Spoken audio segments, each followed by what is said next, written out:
여러분 안녕하세요. 저 배우 이정현이자 얼마 전에 단편 영화 감독으로 데뷔한 이정현 인사드립니다. 안녕하세요.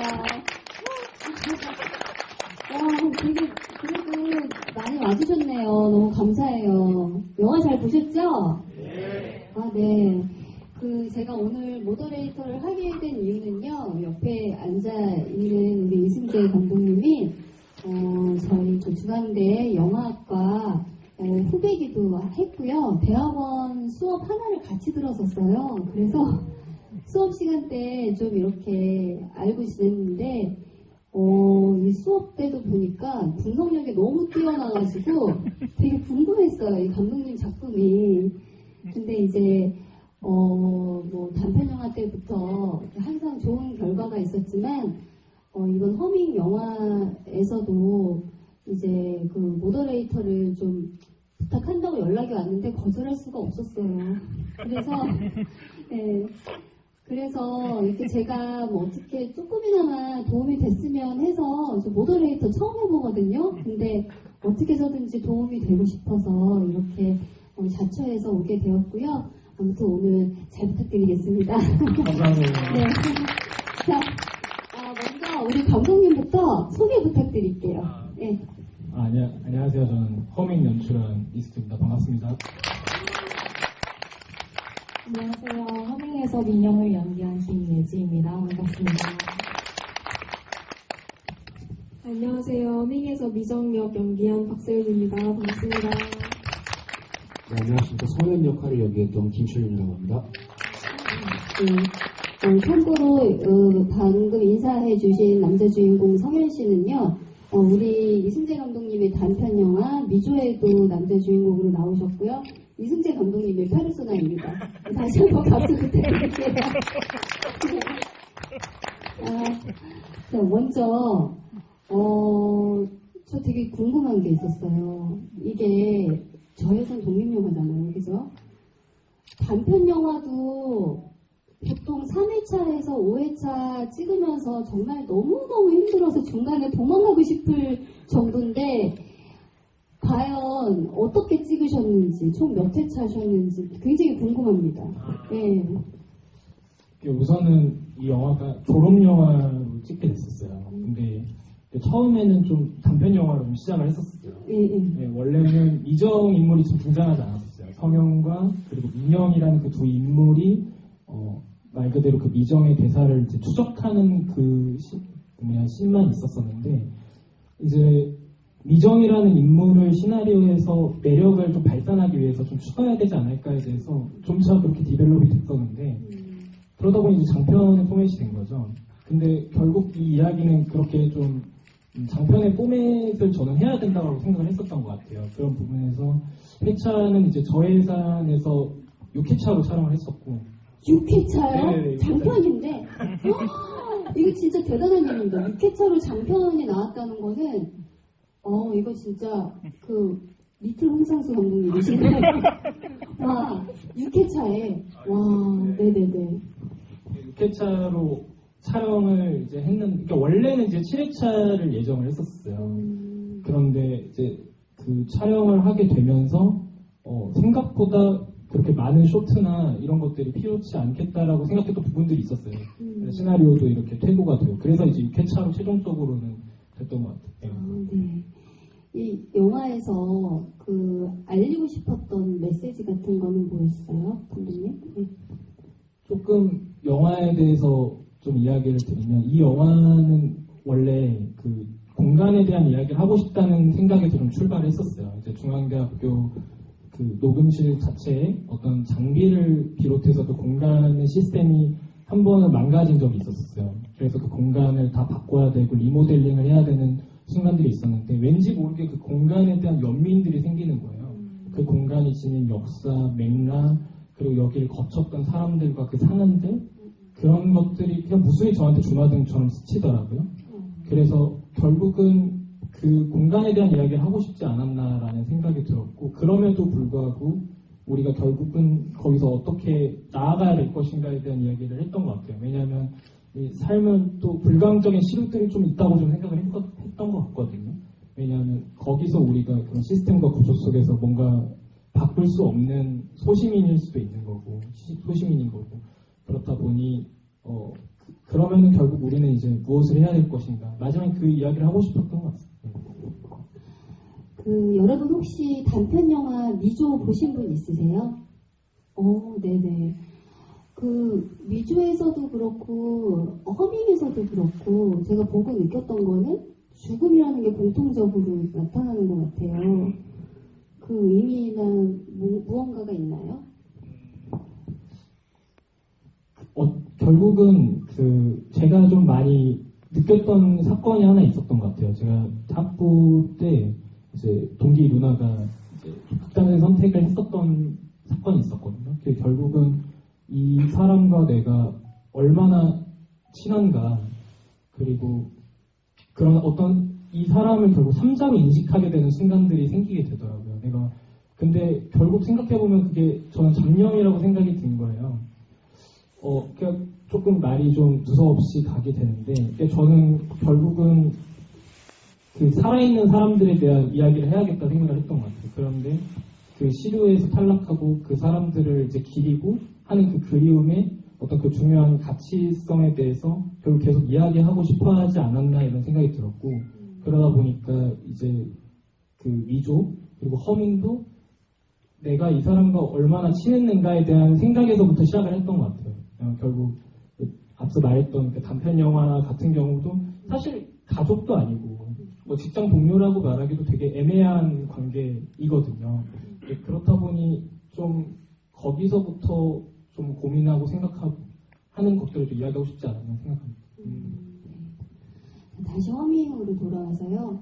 이렇게 허밍 영화를 보니까 세 가지가 반복적으로 등장하더라고요. 첫 번째는 반지하, 대사에서, 또 재개발, 그리고 또 하나 언덕이 계속 등장을 해요. 그 이유가 있나요? 공통적인?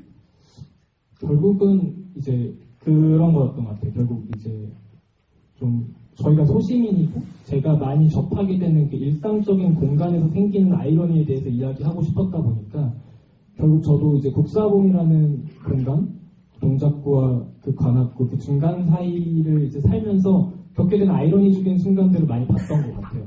예를 들어서 이제 저 같은 경우는 원래 신림 반지하에서 살려고 했었거든요. 집값 때문에. 근데 그 신림 반지하에서 살려다가 결국 국사봉으로 이제 하게 됐는데 거기가 이제 지금 지대가 좀 높다 보니까 침수가 안 됐고 뭐 신림 반지하라던가 그리고 국사봉에서 좀 더 내려가게 되면 성대시장 같은 경우는 침수가 됐던 경우들이 있었어요. 내가 혹시나 이 지대가 좀 낮은 쪽에 좀 거주를 하게 됐으면 어떻게 됐을까? 근데 결국 그 반지하로 거주하고 할 수밖에 없는 거는 그 청년들의 어떤 빈곤한 그런 부분들도 분명히 있고 그렇게 근데 좀 신기한 거는 또 올라가면 집값이 싸지는 그런 아이러니가 있는 거예요. 네, 그러니까 결국은 내가 예상할 수도 없고 예측할 수도 없는 그런 것들이 분명히 있고 그럼에도 불구하고 이제 무엇을 해야 될 것인가 그런 고민들을 많이 했던 것 같아요. 그래서 이제 그 공간적 층이와 그 아이러니들이 이 허밍이라는 거에서 좀 주되게 반복되지 않았나 생각합니다. 네, 굉장히 재밌었습니다. 대사도 그렇고요. 그리고 또 한 가지 궁금한 게 있어요. 이 녹음실에서 서면의 녹음실에서 그 영화 감독이 등장을 하잖아요. 근데 첫 등장이 감독의 목이 잘린 채로 등장을 하더라고요. 앵글에. 죽은 거죠? 죽으신 거죠? 죽은 사람인 거죠? 네. 우선은 죽었다고는 인식을 안 했던 것 같아요. 제가 의도를 했을 때는. 근데 어떻게 생각하든 그 감독은 되게 유령 같은 존재였으면 좋겠다는 생각들을 했었어요. 그때 저는 그런 생각이었어요. 감독이라는 사람이 실제 저한테는 좀 그렇게 다가왔던 것 같거든요. 근데 저도 이제 믹싱을 하고 사운드를 좀 많이나 좀 해봤었을 때는 어쨌든 그 감독이 왔었을 때 또 좀 유령 같은 거예요. 작품 하나를 던지고 그렇게 처음에는 이 작품에 대해서 그렇게 관심이 없었는데 이게 작업을 하다 보면은 그 작품에 애정이 생기고 거기에 빠져들기 마련이잖아요. 근데 감독은 이상하게 그 기간 동안 해이해지는 거예요. 뭔가 이제 난 끝났다고 생각을 하니까 그러다 보니 나만 진심이 되고 감독은 막 연락도 안 되고 근데 저는 이제 그 영화적 세계에 빠진다라는 생각이 들었었거든요. 근데 약간 그런 어떤 경험과 생각들이 이렇게 성현이 지금 막 방황하는 그런 걸로 좀 그쳐야 되지 않았나 그런 생각이 들어요. 그래요? 여러분들도 그냥 사랑으로 봤나요? 유령으로 보신 분 없으세요? 있으시죠? 아니, 저는 이 감독이 얘기하잖아요. 나중에 늦게 온 이유가 불이 났다. 그래서 저는 미정은 물 때문에 죽고 감독은 불 때문에 죽었구나. 와, 이 감독님 천재인데? 막 이러면서 봤거든요. 그거 아닌 거예요, 감독님?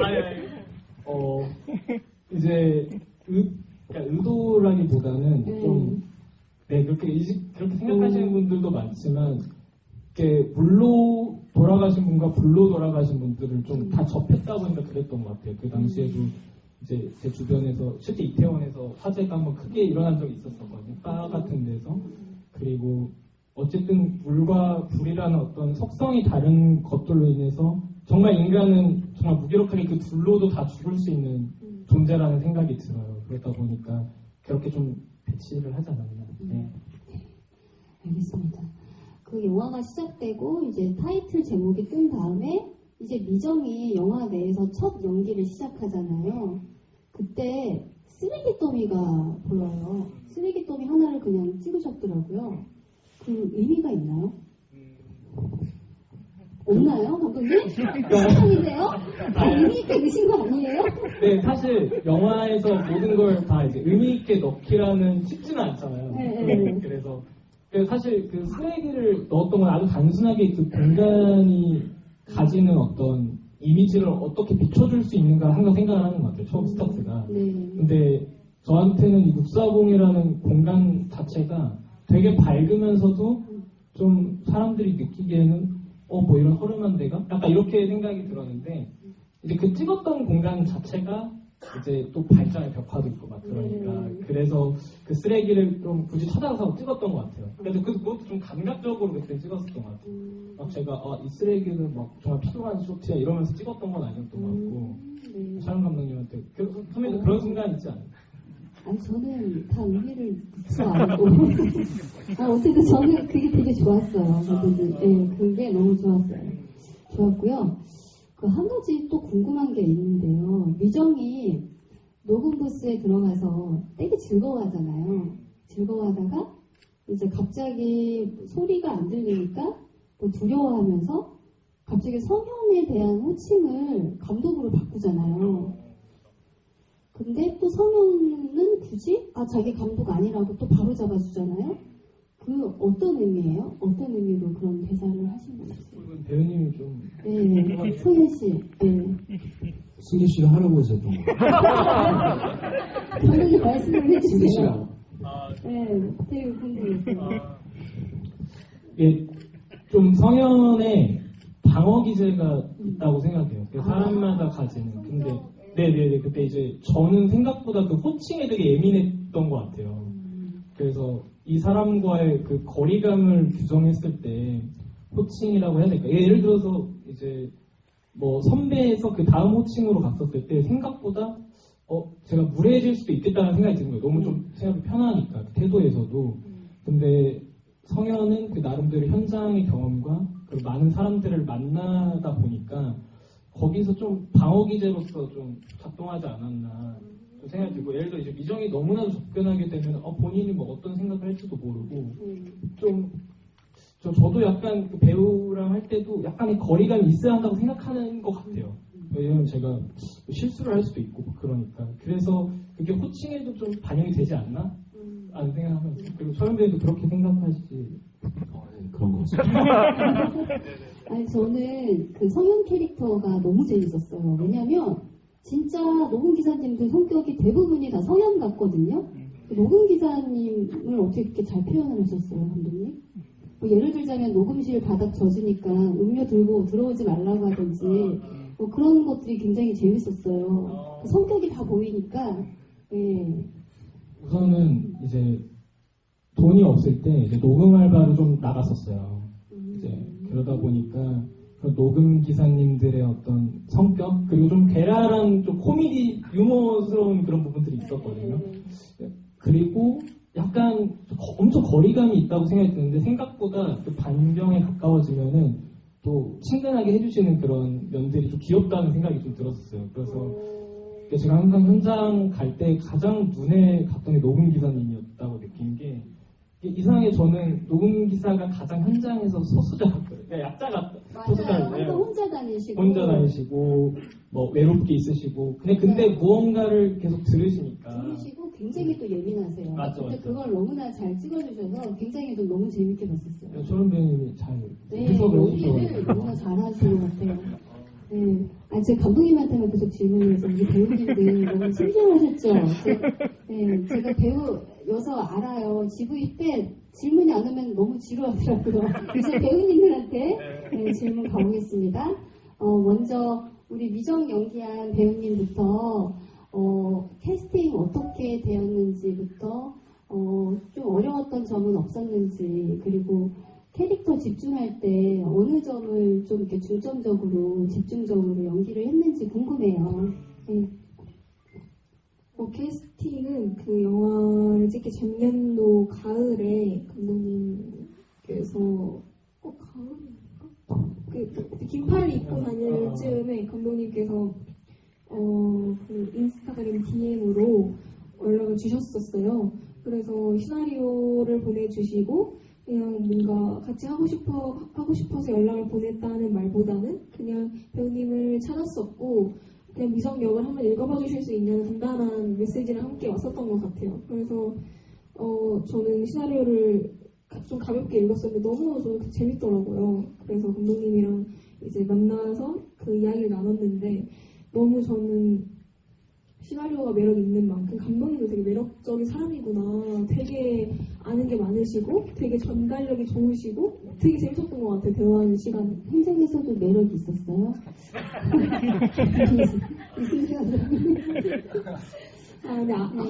굉장히 영리하죠. 수업 시간 때도 너무나 총명해가지고 교수님들의 모든 사랑을 다 받았었던 감독님이에요. 그래서 감독님은 되게 다른 감독님들과 제가 다르다고 느꼈던 지점이 예를 들어 어떤 장면을 제가 연기할 때 제가 이 장면에서 왜 갑자기 눈물을 흘리는지 모르겠어요. 왜 갑자기 이 친구가 기분이 확확 변하는지 모르겠어요. 이런 식으로 제가 좀 이해가 되지 않는 부분을 배우로서 얘기할 때가 있잖아요. 내 캐릭터를 이해하고 싶기 때문에. 근데 제가 감독님과 허밍을 찍고 그 뒤에 감독님의 단편을 하나 더 같이 찍었었는데 두 번 다 감독님께서 엄청 대화를 하시려고 하시더라고요. 긴 시간을 두고 저랑 이제 그냥 커피 마시면서 혹은 그냥 나란히 벽에 이렇게 내고 앉아서 되게 잔잔하게 이야기를 해주시는 거예요. 본인 이야기도 해주시고 시나리오에 대한 얘기, 제 이야기도 물어보시고 그렇게 대화를 하면서 되게 납득됐던 것 같아요. 이 캐릭터를 납득시켜주시고 다 풀어서 이야기를 해주시고 그 소통 방법이 전 되게 좋다. 네, 싶었던 것 같아요. 박찬욱 감독님 스타일이신데. 와, 진짜 이러면 배우들이 연기를 잘 못할 수가 없어요. 아주 훌륭합니다. 진짜, 네. 그러니까 역량이 그러니까 저는 이제 다들 이제 되시니까 캐릭터에 대해서 초반에 많이 이해해 주시려고 하시는 것 같아요. 그러다 보니까 저는 그냥 서브텍스트나 이런 것만 제공해 드려도 이제 더 많은 것들을 보여주시다 보니까 저도 프레임을 보는 맛이 있었죠. 선배님도 이제 모니터 보시면 아시잖아요. 그죠. 네. 그러니까 어쨌든 그 배우가 이제 캐릭터로서 이제 이렇게 연기를 해줄 때 오는 그 카타르시스를 6회차 내내 느꼈던 것 같습니다. 저 또 궁금한 게 모든 배우님들한테 궁금한 게요. 대사 어떻게 외우셨어요? 대사가 너무 많더라고요. 와, 진짜 그 대본을 정말 연기를 많이 한 제가 받았어도 굉장히 막 부담 가가지고 정말 저한테 몇 달의 시간이 주어지지 않는 이상 외우지도 못했을 것 같은데 그거 다 어떻게 하신 거예요? 네, 먼저 우리 저기 민정 씨부터 민영 씨부터. 네. 우선 그 승대 감독님의 시나리오는 제가 이해하지 못하면 아예 외울 수가 없어요. 저는 개인적으로. 그래서 근데 이제 제가 느꼈을 때 민영이는 굉장히 공성스러운 말들을 많이 한다고 생각했거든요. 왜냐면 아무런 근거가 없는 상황에서 계속 대화를 해나가야 되니까. 그래서 이 맥락을 내가 왜 하는지에 대한 이해를 먼저 하고 외우려고 생각을 했고, 보통은 이제 대화의 맥락이라던가 뭐 그렇게 외우기를 선호하고 그렇게 많이 하는 편인데, 허밍은 좀 특별히 더 얘가 왜 뭐 때문에 이 말을 먼저 했지부터 이제 시작을 해서 거꾸로 이제 대사를 외우는 것보다는 얘가 왜 이렇게 말을 했고, 그럼 얘는 어떤 성격이었으며, 약간 그런 것들을 좀 많이 쪼개서 분석하고, 그래서 저희가 그 다 같이 전체 리딩을 한 적이 있었는데, 그때도 여러 번 계속 돌려서 이제 리허설을 해보고, 모든 배우가 다 모여서 큰 연습실에서 이제 한번 쭉 간 적이 있었는데, 그때도 좀 씬을 여러 번 했던 것 같아요. 그래서 씬별로 쪼개가지고. 준비 기간이 몇 달이 있었어요? 준비 며칠? 3, 4일? 한 달 정도 한 달? 있었던 것 같아요. 한 달 정도? 네, 아, 한 달 네네. 정도 되었던 것 같고, 네. 그렇게 이제 외웠던 것 같습니다. 네. 집에서 이제 달달 이해하고 나서는 달달 외우고. 네네. 그 다음에 우리. 네. 저는 그 대사를 잘 못 외워서 사실 승재 씨한테 연락을 자주 해서 대사를 좀 많이 줄이려고 노력을 했는데 승재 씨가 잠을 거의 안 자요. 막 새벽 4시, 5시에도 막 카톡이 오고 이러다 보니까 이제 저 사람의 스타일을 제가 알다 보니 이제 그냥 조용히 하고 잘 외워서 했던 것 같습니다. 그러니까 밤늦게 카톡 자주 하시더라고요. 타협이 어제도 애기들 재우고 있는데 계속 아이고 답을 어떻게 해야 되지? 아침에 보내고 계속 그랬었어요. 야행성, 그죠? 죄송합니다. 이게 영화다 예술인들이 보면은, 원래 네, 다 영화인들이 야행성을. 올빼미라고 무례했네요. 네네. 미정 씨는 어떻게? 저는 사실 대사 그렇게 많은 편이 아니라고 생각을 일단 했었던 것 같아요. 대사보다 저는 오히려 그 동선과 예를 들어서 성현이랑 이제 마이크를 차면서 얘기를 해야 되니까 어떤 타이밍에 똑같이 차야 되고 어떤 타이밍에 뭘 해야 하고 뭔가 이런 동작들을 외우는 게 전 조금 더 힘들었지. 대사는 사실 대사는 그 예지 언니 말대로 정말 이해를 하니까 외워지더라고. 얘가 왜 이런 말을 하고 성현이 어떤 대사에 얘가 꽂혀서 이걸 막 다시 캐먹고 어떤 포인트에 얘가 한번 이 아이의 이게 건드려지고 이렇게 좀 상대방의 대사를 더 많이 보려고 했던 것 같아요. 저는. 이게 사실 얼마나 대단한 거냐면요. 사실 뭐 상업 영화나 드라마 같은 경우는 대사가 길더라도 커트를 나눠서 찍거든요. 그래서 이 커트에 찍을 대사는 사실 외워서 그냥 감정선만 연결하게 연기를 하면 되는데 대부분이 다 그냥 원씬, 원컷, 롱테이크 막 다 이런 거예요. 근데 대사가 너무 많아가지고 다들 되게 암기력도 굉장히 좋으신 것 같고 진짜 훌륭한 배우들이신 것 같아요. 네, 정말 너무 고생 많으셨어요. 네, 얼마나 힘드셨겠어요. 네네. 그리고 다음에 우리 다른 성현 씨 그 캐릭터 잡은 거 어떻게 해서 캐릭터 잡으셨는지 연기하실 때 어떤 거에 중점을 두셨는지 성현 씨도 부탁해요. 성현은 제가 봤을 때는 정말 그냥 승재 씨랑 똑같은 사람이라고 생각을 했던 것 같아요. 말이 많구나, 성현도. 네. 승재 씨가 이제 워낙 설명들을 잘 해주다 보니 비슷한 캐릭터라고 생각을 해서 현장에서나 아니면 연락을 자주 하면서 이 사람을 좀 많이 관찰하면서 그냥 비슷하게 성현을 그리고 싶었고, 그리고 승재 씨가 원하는 성현도 본인과 많이 닮았다고 저는 조금 많이 이해를 해서 그냥 이승재라는 사람을 좀 많이 보면서 이렇게 많이 관찰하면서 이 캐릭터를 잡아갔던 것 같습니다. 마지막으로 민영 씨는 어떻게 캐릭터를? 저는 저도 이제 감독님과 전에 단편을 한 적이 있었는데 그 단편 속의 인물이 굉장히 어두운 애였어요. 그때는 정말 말도 거의 없고 그냥 거의 그 어떤 무드와 막 그런 이제 고심하는 막 그런 인물이었어서 그랬는데 이제 감독님께서 시나리오를 주시면서 민영을 한번 읽어봐주세요 하면서 밝은 걸 원하신다는 말씀을 해주셨었거든요. 그래서 일단 밝음이라는 키워드를 가지고 내가 가지고 있는 것 중에 발랄하고 좀 재기발랄한 그런 것들이 뭐가 있을까 이제 그런 저의 평소의 모습에서 좀 많이 착안을 하려고 했었던 것 같고 또 추가적으로 이제 민영이를 그려 나갈 때 이 극 안에서 좀 성현이가 문득문득 민영과 이정이 겹치는 대사들이 있잖아요. 그래서 거기에서 좀 제가 하는 연기가 미정을 문득 떠올렸으면 좋겠다라는 생각이 들어서 이제 전체 리딩할 때 서연이 연기하는 것도 좀 이렇게 온라인에서 감상하고 근데 그게 또 제가 생각했을 땐 잘 녹아들진 않았던 것 같은데 이제 최대한 제가 가진 많은 밝은 모습들을 좀 끌어내려고 했었던 것 같습니다. 굉장히 잘 봤어요. 너무 인상적이었어요. 예. 그리고 감독님한테 궁금한 게요. 미조에서도 그렇고 허밍도 그렇고 항상 상반되는 성격이 나오는 것 같아요. 한 명은 되게 무뚝뚝하고 상대 역하는 다른 한 명은 굉장히 밝고 발랄하고 되게 호의적이거든요. 근데 그렇게 포커스를 잡은 이유가 따로 있으신 건지 궁금해요. 우선은 이제 제가 추구하는 그냥 캐릭터들이 좀 반전 매력이 있는 걸 좀 선호하는 것 같아요. 그냥 이렇게 조금 추측 이렇게 나는 생각을 했었는데 그 사람이 가지고 있는 이면은 이런 것이 있구나. 그러다 보니까 성현도 원래는 좀 무뚝뚝한 얘인데 생각보다 좀 유머에 대한 그런 부분도 있고 저런 부분들이 있구나. 저렇게 또 먼저 나서서 하는 부분들이 있구나. 그런 걸 좀 보여주고 싶었던 것 같고. 그러니까 사실 그래서 원래는 이정이라는 인물도 좀 돌신한 인물을 좀 생각했었어요.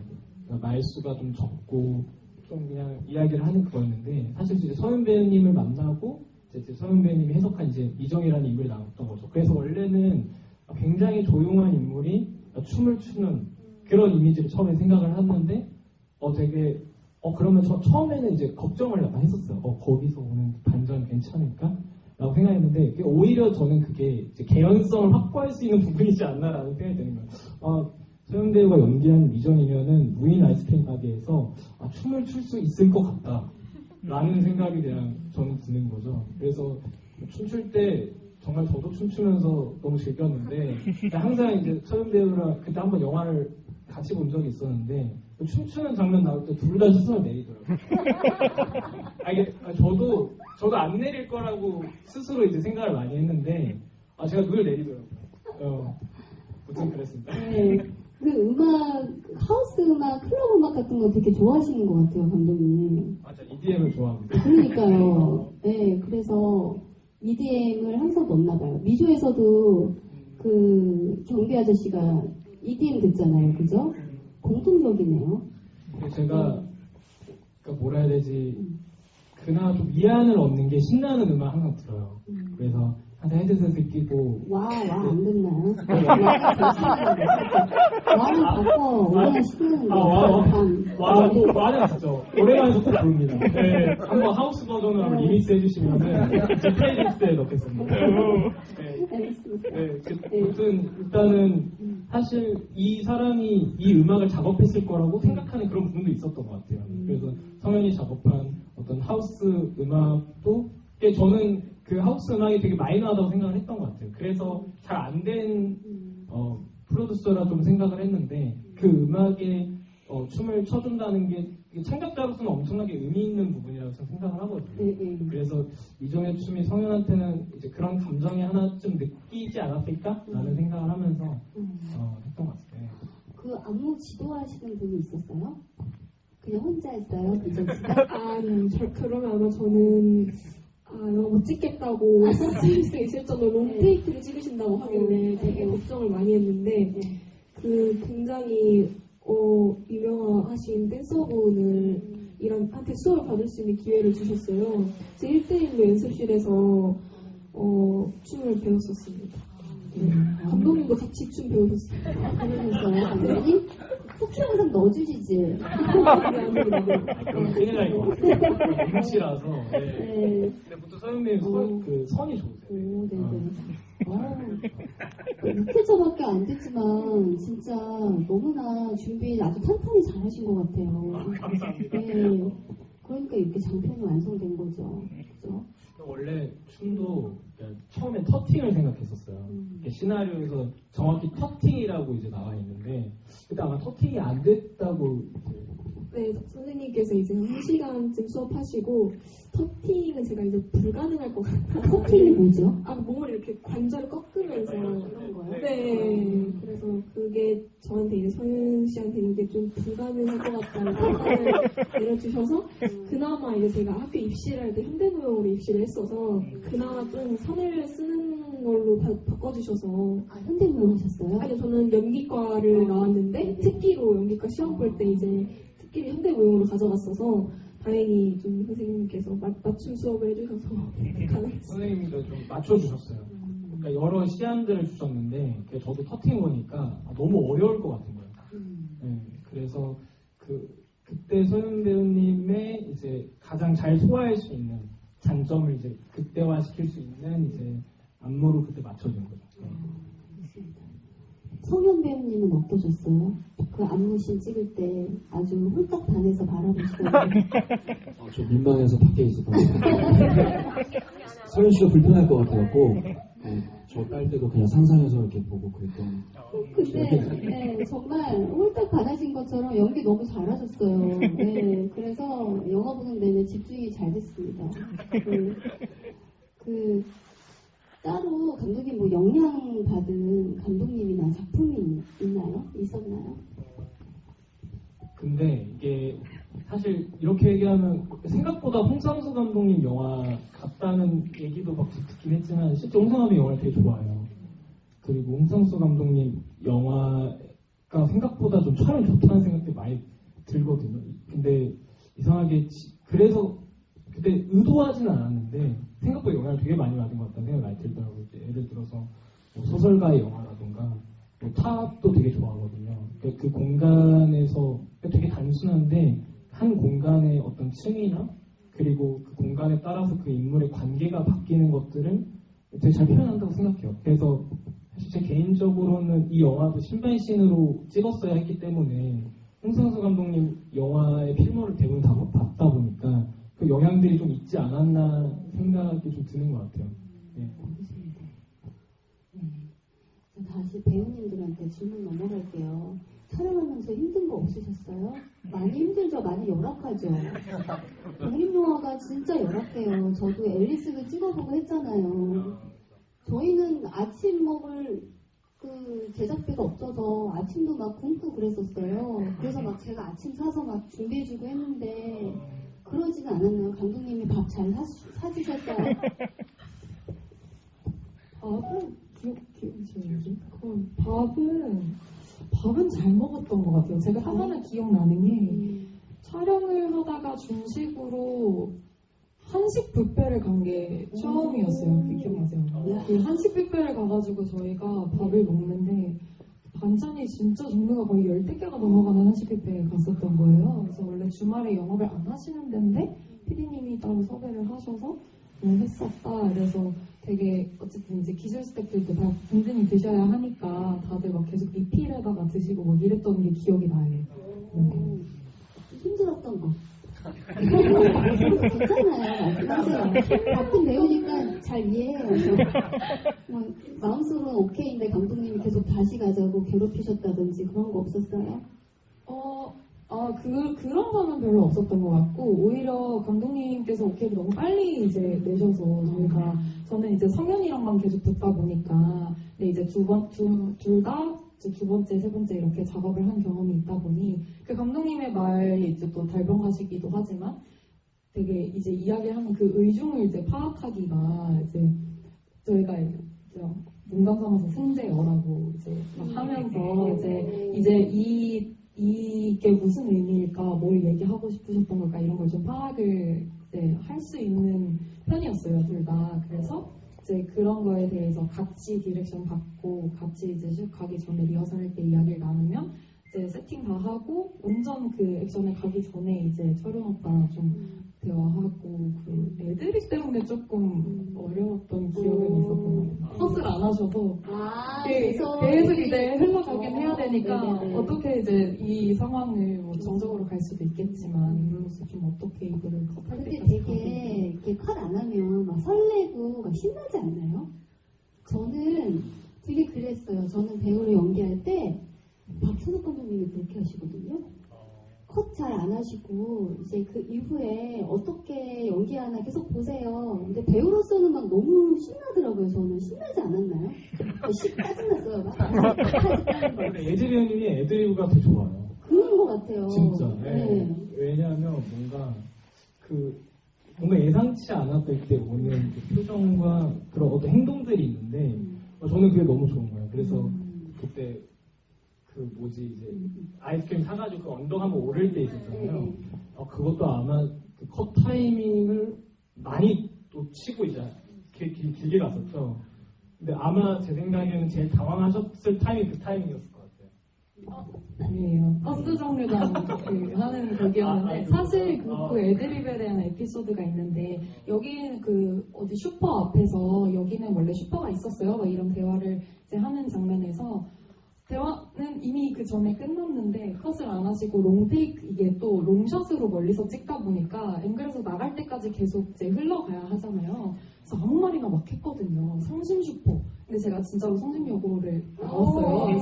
그래서 성심여고 나왔는데 사실 저는 안 쓰실 줄 알고 막 그냥 얘기를 했는데 그걸 다 쓰셨더라고요. 끝까지. 대사가 너무 좋았어요. 애드립이었어요. 네, 그래서 그랬던 게 기억에 나요. 그때가 너무 좋았어요. 네.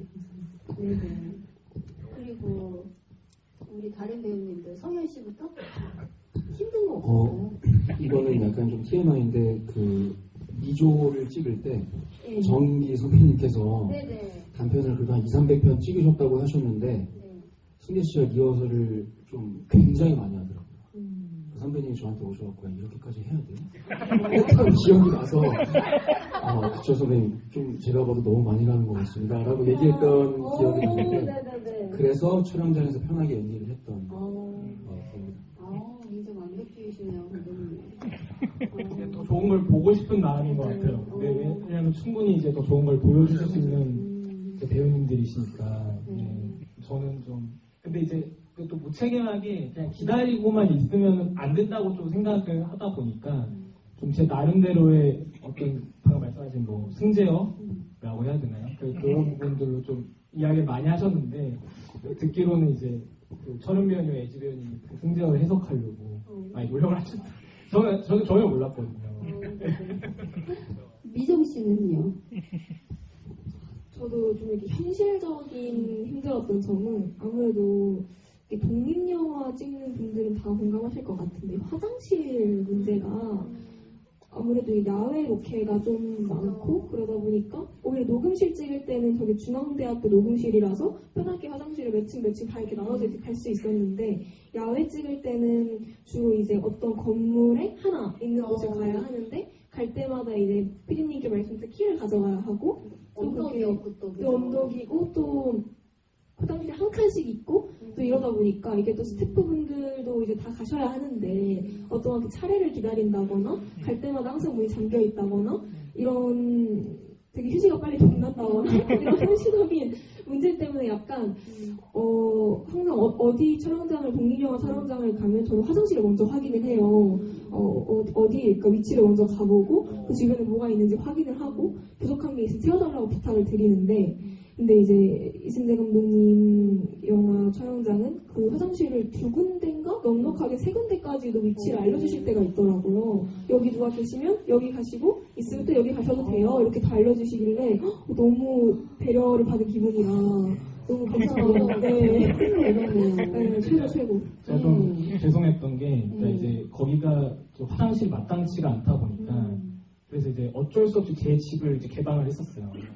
집을 어차피 동네에서 촬영. 네, 그렇죠. 제 자취방을 개방을 했는데 못 볼 거를 좀 보신 거죠. 지금 제 비로한 그런 것들 이제. 그런 거 하나만 보더라도 정말로 신경도 많이 써주고 게다가 감독님이 편집도 감독님이 하셨잖아요. 그렇죠. 네. 안 힘드셨어요? 어떠셨어요? 근데 저는 이제 이것도 다 콘티를 짜고 했다 보니까 편집점을 제가 제일 알고 그리고 저는 이제 소스를 다 확인을 하고 그래서 스크립터랑도 그런 얘기 많이 했던 것 같아요.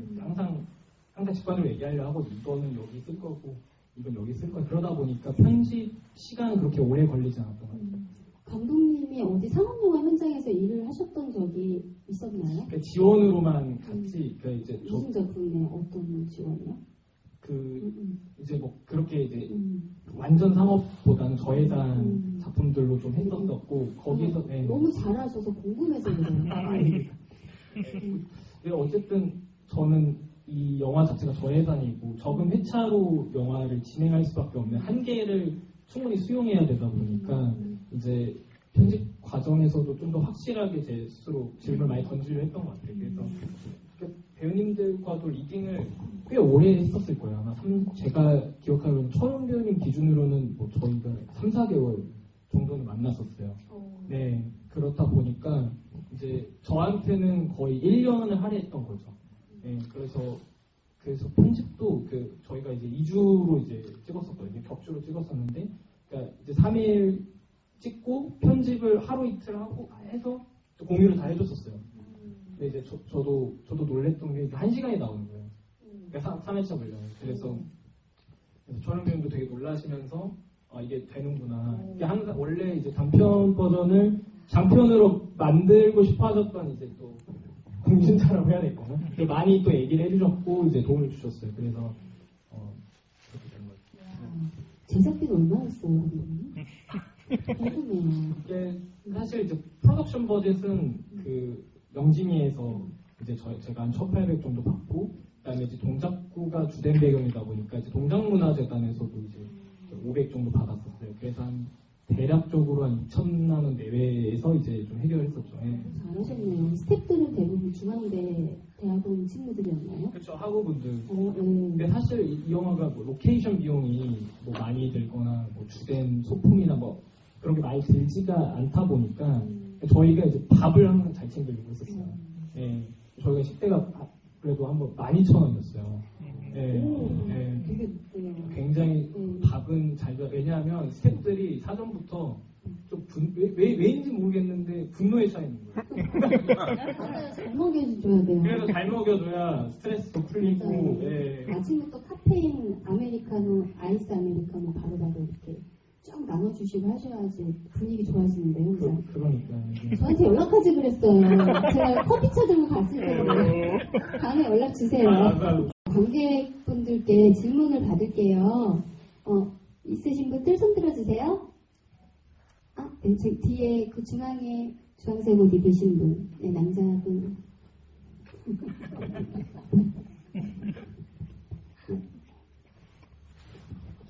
영화 잘 봤고요. 저는 가장 먼저 하고 싶은 게 시라트 재밌게 보셨죠? 그 얘기 먼저 하고 싶었거든요. 시라트를 아직 못 봤어요.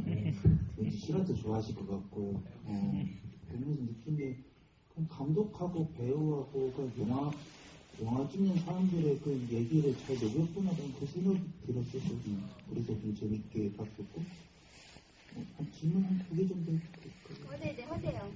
혹시 오신 분들 최애 아이스크림 궁금하고요. 최애 아이스크림. 그리고 또 하나 궁금한 거는 그래서 마지막 대사 솔직히 열린 결말이 좋은데 그 마지막 대사가 뭐였는지 감독님 피셜 궁금합니다. 그러니까 우선 두 번째 질문을 먼저 답변 드리면, 그러니까 사실 대사를 정해놓고 가긴 했었어요. 그리고 그 대사가 심지어 이제 제작 지원 낼 때나 배우님들한테 보여줄 때도 그 대사가 있었는데, 근데 결국은 그 대사를 노출시키지 않는 게 그 대사를 찾고자 하는 이 성향과 그 민영의 그 태도가 잘 느껴지겠다라는 생각이 좀 들어서 노출은 하지 않았고, 이제 좀 미정스러운 날이었을 것 같아요. 예, 그냥 그렇게 조금 제가 얼버무리고요. 그리고 좋아하는 아이스크림은 제가 항상 무인 아이스크림 그게 자주 가요. 그리고 신상품 뭐 나오나 항상 보는데, 그래서 저는 그 레드벨벳 빵도 되게 좋아해요. 그래서 그건 원래부터 신학에 있었는데, 근데 정말 특이한 거는 원래는 민영이가 드는 망설임이 원래는 이제 의도에는 없었어요. 그러니까 뭔가 특이한 이름 가지고 장난칠 수 있는 신상 아이스크림으로 뭔가 했었으면 좋겠다 이 생각이 들었었는데, 그래서 그때 연출부랑 아이스크림 다 뒤졌어요. 야, 특이한 아이스크림 좀 찾아보자 하다가 꼭 망설임이라는 게 있는 거예요. 좀 재밌는데 했는데 거기에 이제 좀 대사를 좀 예지 배우님 잘 녹여주신 그런 케이스지 않나. 그러니까요. 네, 생각합니다. 배우님들이 너무 좋은 배우님들 만난 것 같아요. 네. 저는 슈퍼콘 초코맛 좋아합니다. 슈퍼콘 과자 옆에 붙은 초콜릿이 진짜 맛있어요. 되게 확실해요. 전 아이스크림 정말 좋아하는데 아이스크림 매번 바뀌는 최근에 가장 많이 먹은 투게더랑 베넨제리스라는 아이스크림이랑 투게더 좀 퍼먹는 걸 좋아하는 것 같아요. 그 두 개 많이 먹고 있어요. 네, 저는 구구콘을 매일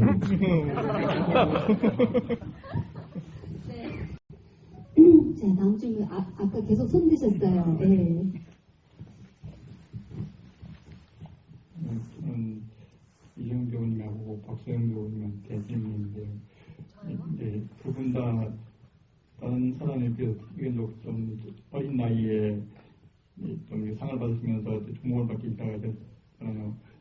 뭐 배우님은 청영화상, 신인여상 수상하셨고, 이제 부산국제 이제 올해 배우상 수상하고 이렇게 해가지고 이제 좀 첫 데뷔하면서 처음부터 이렇게 주목을 받기 시작하면은 다음 작품을 할 때 그런 것 같은 주목 같은 그런 것 때문에 좀 부담감이나 아니면 무슨 중압감 같은 그런 같은 거를 느끼면서 차기작을 선택하고 할 때 좀 이렇게 힘들다거나 좀 그런 거 단 연기를 할 때도 힘들다거나 그런 경험 같은 게 있으신지 그런 걸 어떻게 극복하시는지. 네네. 미정 배우님은 실제 나이가 어떻게 되죠?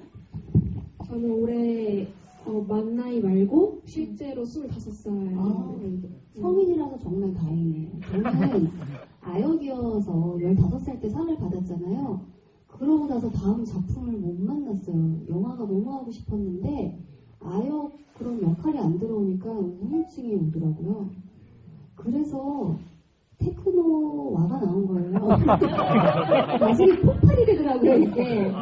이 끼를 분산할 데가 없으니까 이거 안 되겠다. 잠깐 가수로 갔다 와야겠다 하고 그렇게 해서 갑자기 가수로 데뷔했다가 예, 다시 이제 30이 되니까 다시 배우로 이제 돌아오게 된 거예요. 근데 예지 배우님 같은 경우는 25이니까 뭐 아주 그냥 앞날이 너무나 찬찬하네요. 작품 많이 들어올 거예요. 그죠? 네. 바라고 있는 바입니다. 상을 받고 나서 당연히 과분한 상이었기 때문에 되게 저도 기대를 많이 했던 것 같아요. 어떤 일이 벌어질까?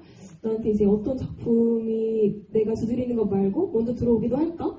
하면서 많은 기대를 가졌었고 실제로 그 이후로 작품을 그래도 계속 쉬지 않고 작은 거든 큰 거든 계속 찍었던 것 같아요. 제가 갈 수 있는 자리면.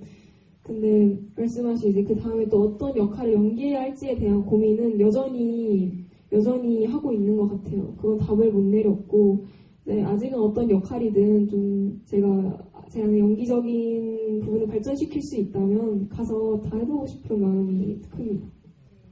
부산영화제에서 올해의 배우상도 받으시고 하셨으니까요. 이 작품을 많은 감독님들이 아마 보실 거예요.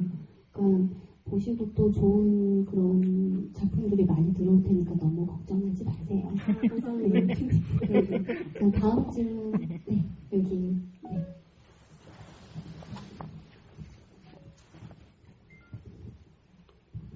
저 싫은 소리 할게요.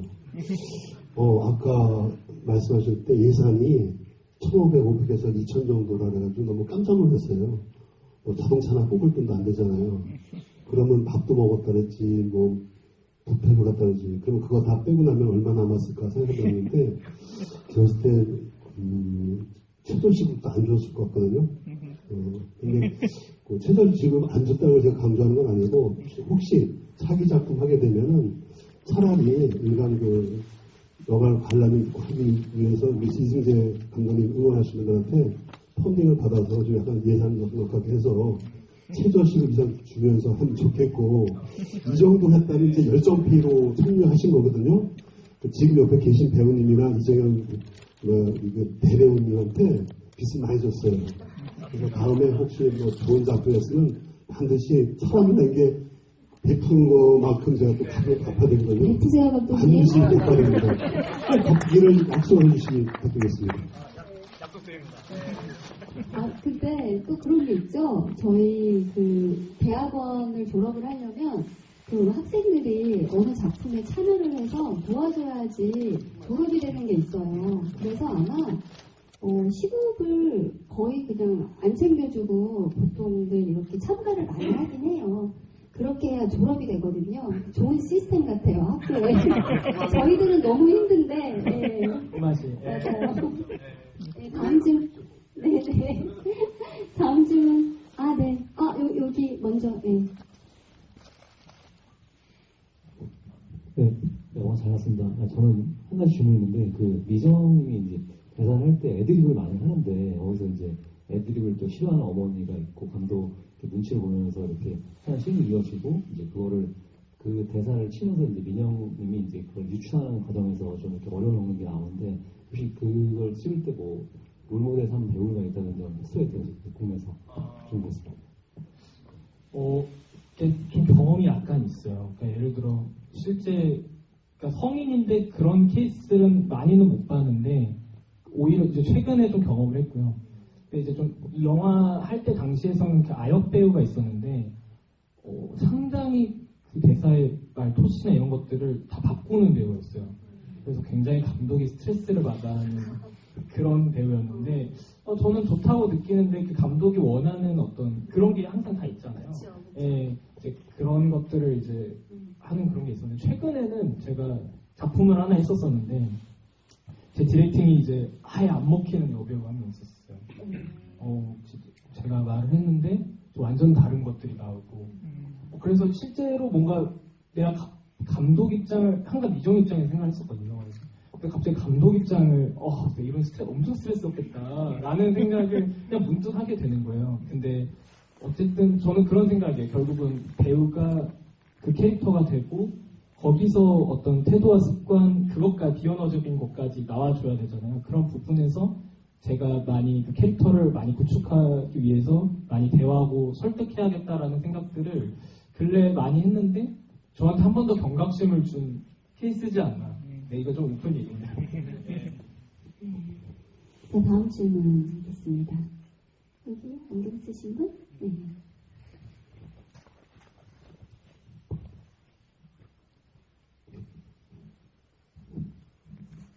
예, 작품 정말 잘 봤습니다. 질문 드리고 싶은 것은 이 영화에서 녹음실이라는 공간 자체가 일상적인 공간이 원래 아니긴 하지만 이 영화에서는 뭔가 더 특별하게 담으시려고 한 것 같다는 생각이 들어가지고요. 그 극중 상황뿐만이 아니라 그 녹음실이 마치 그 조용한 것을 좀 더 부각하시려고 하신 건지 야외 장면에서 유난히 들이라던가 자동차 클락션 소리 같이 그런 시끄러운 것도 그대로 담으셨다던가 또 녹음실 밖에 그 문 밖에 공간이 완전 어두워가지고 뭔가 안 보여서 뭔가 되게 우주 공간에 떠있는 약간 미지의 느낌이 들기도 하고 또 그런 느낌이 더 들었던 이유가 그 녹음실로 향하는 그런 모습들이 작중에서 없더라고요. 뭔가 계단을 올라가고 막 건물 문을 열고 들어가서 녹음실로 들어가는 그런. 그래서 뭔가 녹음실이라는 공간을 좀 더 특별하게 담으시려고 따로 감독님이 생각하시거나 하신 부분이 있으셨는지 질문 이런 것도 약간 추상적이었네요. 죄송합니다. 아니요, 너무 되게 잘 질문을 주신 것 같아서 감사하고요. 제가 좀 그런 말을 많이 해요. 되게 영화적이다 라는 얘기들을 좀 남발해서 문제인데 저는 녹음실이라는 공간 자체가 되게 영화적이라는 생각이 드는 거예요. 왜냐하면 뭔가 영화를 볼 때 저는 항상 다른 체험을 한다고 생각을 하거든요. 근데 이 녹음실에 있을 때는 내가 일상 속에 살았는데 좀 분리되고 좀 되게 묘한 느낌을 받는다고 생각을 해요. 왜냐하면은 뭔가 앞서 말했듯이 좀 분리된 부분도 있지만 제가 실제가 아닌 것들을 가공하는 거라고 생각이 들어요. 또 저희가 이제 예를 들어 배우의 대사가 있고 호흡이 있는데 그 대사를 다른 각 테이크들을 섞기도 하고 뭐 다른 사운드를 섞기도 하고 아니 음조를 변조하기도 하고 그런 여러 가지의 가공 작업들을 거치거든요. 그러면 이게 약간 저한테는 좀 부검하는 느낌인 거예요. 진짜 실제 하는 것들을 오히려 그러고 그래서 되게 유령이 나올 것만 같고 음산하고 그런 감각들을 저는 되게 많이 느꼈던 거예요. 그래서 제가 느꼈던 이 공간의 감각들을 조금은 전이시키기 위해서 많이 노력했던 것 같고 그래서 거기를 찾아오는 그 감독마저도 유령이라고 좀 생각하면서 했던 것 같아요. 그래서 제가 항상 감독에 대한 그런 질문들이 올 때도 그 공간이 주는 분위기도 있겠지만 실제 제가 그 감독한테 느꼈던 그 감정이 이제 좀 맞닿아 있는 것 같기도 하는 거죠. 유령이라고 제가 인식했던 그런 것들. 다음 질문 가보겠습니다. 네.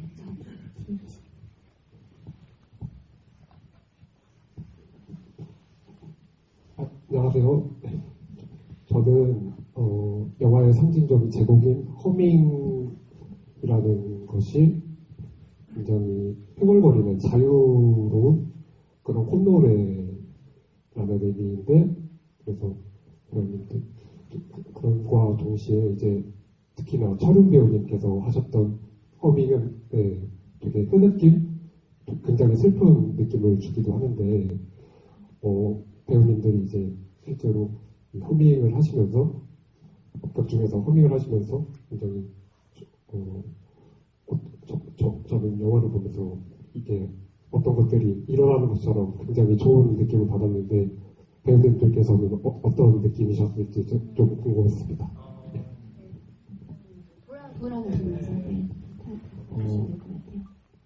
일단 그냥 지금 드는 생각은 그 마지막 허밍 장면이 막회차 때 정말 딱 막신이었던 걸로 기억을 하는데, 사실 6회차라고 하면은 길다고 생각은 하진 않는데 뭔가 그 6회차가 되게 그래도 행복했던 것 같아요.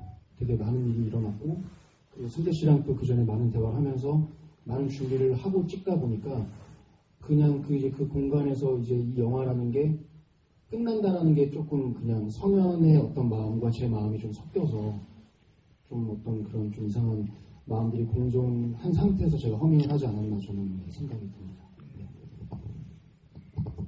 저는 실제로 영화에 삽입된 제 허밍은 그 촬영을 하기 전에, 완전 전에 녹음실에서 녹음을 했던 버전인데, 그 성현이랑 그 숲에 앉아서 허밍을 실제로 했을 때 어떤 생각을 했냐면, 좀 담배를 피우는 거랑 좀 비슷하다고 할 수 있을 것 같아요. 좀 되게 자유롭고 저를 이제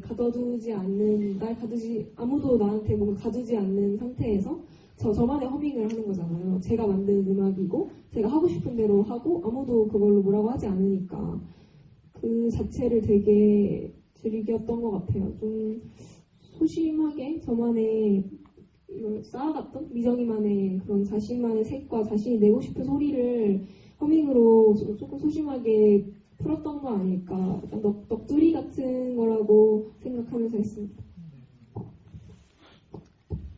저는 민영이가 처음에는 그냥 이 영화판에 어떻게든 발을 좀 들여놓고자 하는 그 개인적인 욕심으로 이곳에 왔다면, 이 후시 녹음을 계속하고 마지막 대사를 찾아가는 과정에서 뭔가 나도 이 영화의 일원이 된 것 같다는 소속감을 느꼈다고 저는 생각했거든요. 그래서 성현과 대화를 나누면서 내가 알지 못하는 이 미정이라는 인물에 대해서 궁금해지고 괜히 마음을 붙이게 되고 그런 마음이 좀 켜켜이 쌓여서 맨 마지막 대사를 결국에 찾지 못했잖아요. 그리고 어느 순간 민영이가 찾을 필요가 있나를 이제 말을 하기도 하고 하면서 좀 허밍을 실제로 녹음을 할 때 민영의 마음이자 제 마음으로 좀 이 인물들을 좀 위로한다? 내가 잘 알지 못하지만, 성현의 이야기를 알지 못하지만 뭔가 모종의 성현이 이제 해소하지 못하는 응어리에 져 있는 감정을 저는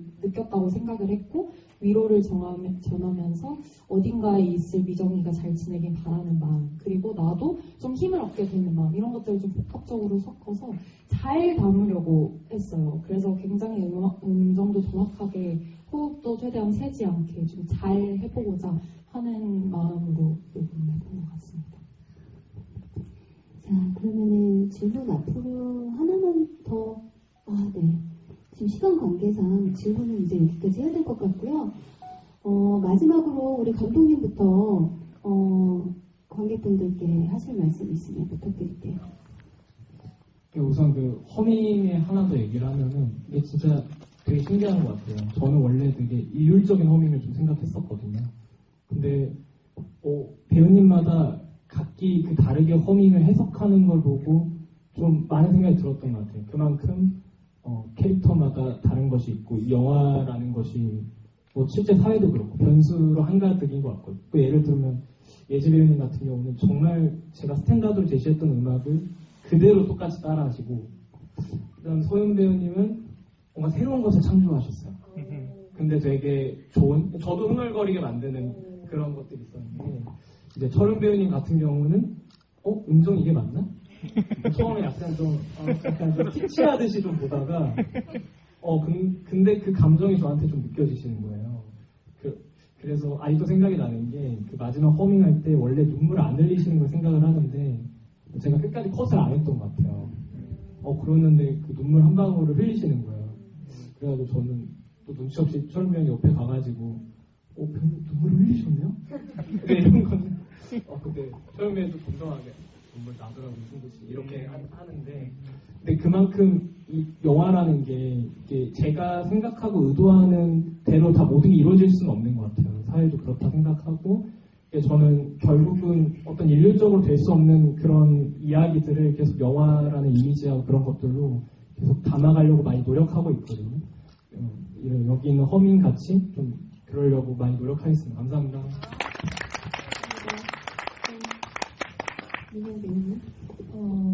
저희 이제 개봉한 지 좀 돼서 이제 정말 상영하는 관들이 많이 이제 눈에 띄게 줄어들기 시작했거든요. 그래서 그럼에도 불구하고 이제 또 오늘 뵐 수 있어서 너무 좋고 날씨가 또 너무 좋더라고요. 그래서 돌아가는 길이 막 그렇게 춥지 않으실 것 같아서 다행이라고 생각합니다. 오늘 늦은 시간까지 함께 해주셔서 너무 감사하고 또 기회가 되면 또 뵙겠습니다. 감사합니다. 늦은 시간까지 자리해주셔서 정말 감사합니다.